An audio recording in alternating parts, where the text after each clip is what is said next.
You've launched a lot of companies and built a lot of products. As you say, most failed, but some succeeded. What's your philosophy behind building the startups that you did? I think my philosophy is very different than most people in startups, because most people in startups, they build a company and they raise money, right? And they hire people and then they build a product and they find something that makes money. And I don't really raise money. I don't use VC funding. I do everything myself. I'm a designer. I'm the developer. I make everything. I make the logo. So for me, I'm much more scrappy. And because I don't have funding, like I need to go fast. I need to make things fast to see if an idea works, right? I have an idea in my mind and I build it like a mini startup. And I launch it very quickly, like within 2 weeks or something of building it. And I check if there's demand and if people actually sign up, and not just sign up, but if people actually pay money, right? Like they need to take out their credit card, pay me money, and then I can see if the idea is validated. And most ideas don't work, like as you say, most fail.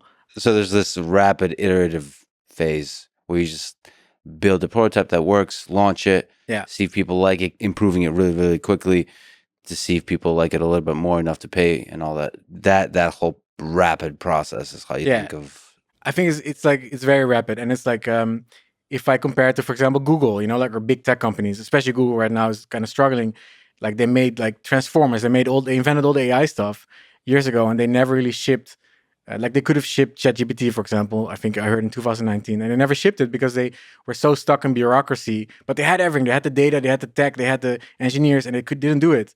And it's because these big organizations, it can make you very slow.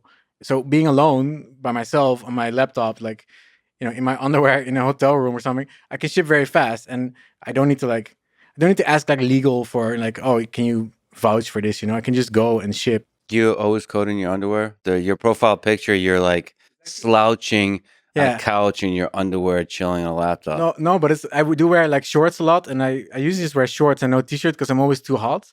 Like I'm always overheating. Thank you for showing up, not just in your underwear, but wearing shorts. And no, I'm still wearing this for you. But thank you. Thank you for dressing up. I think it's because since I go to the gym, I'm always too hot. What's your favorite exercise in the gym? Man, overhead press. Overhead press, like shoulder press. Yeah.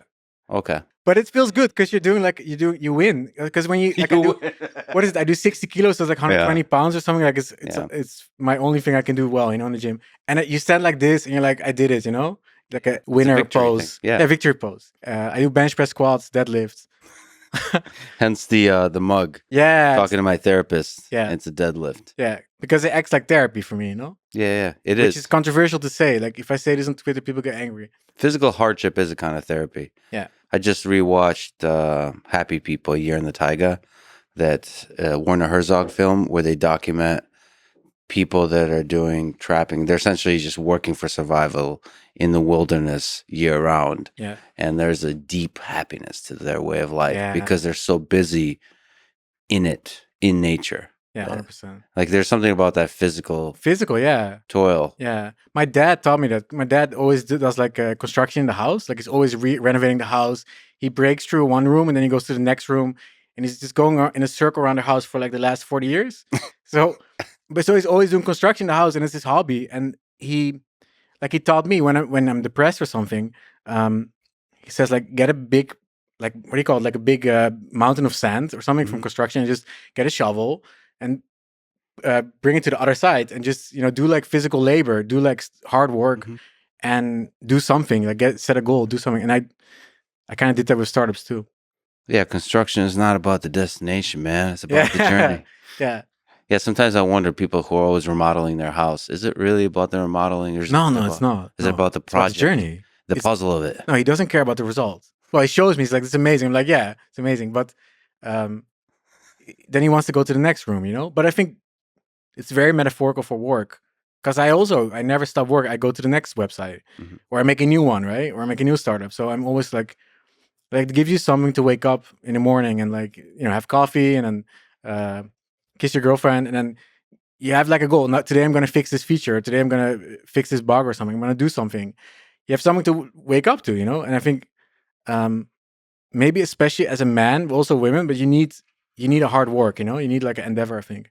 How much of the building that you do is about money? How much is it about just a deep internal happiness? It's really about fun, because I was doing it when I didn't make money. right? That's the point. So I was always coding. I was making music. I made electronic music, drum and bass music like 20 years ago, and I was always making stuff. So I think creative expression is like a meaningful work that's so important. It's so fun.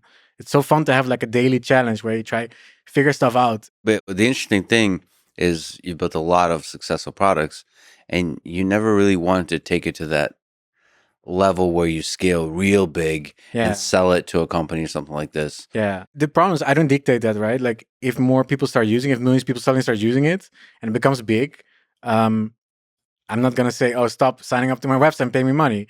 But I never raised funding for it. And I think because I don't like the stressful life that comes with it, like I have a lot of founder friends and they tell me secretly, like with hundreds of millions of dollars in funding and stuff, and they tell me like next time if I'm gonna do it, I'm gonna do it like you, because it's more fun, it's more indie, it's more chill, it's more creative. They don't like this. They don't like to be manager, right? You become like a CEO, you become a manager, and I think a lot of people that start startups when they become a CEO, they don't like that job actually, but they can't really exit it, you know. But they like to do the groundwork, the coding. So I think that keeps you happy, like doing something creative. Yeah, it's interesting how people are pulled towards that, to scale, to go really big. Yeah. And you don't have that honest reflection with yourself, like what actually makes you happy. Because for a lot of great engineers, what makes them happy is the building, the quote unquote individual contributor, like where you're actually still coding or you're actually still building. And they let go of that and then they become unhappy. But some of that is the sacrifice needed to have an impact at scale, if you truly believe in a thing you're doing. But like, look at Elon. He's doing things a million times bigger than me, right? And would I want to do that? I don't know. You cannot really choose these things, right? But I really respect that. I think Elon's very different from VC founders, right? VC start is like software.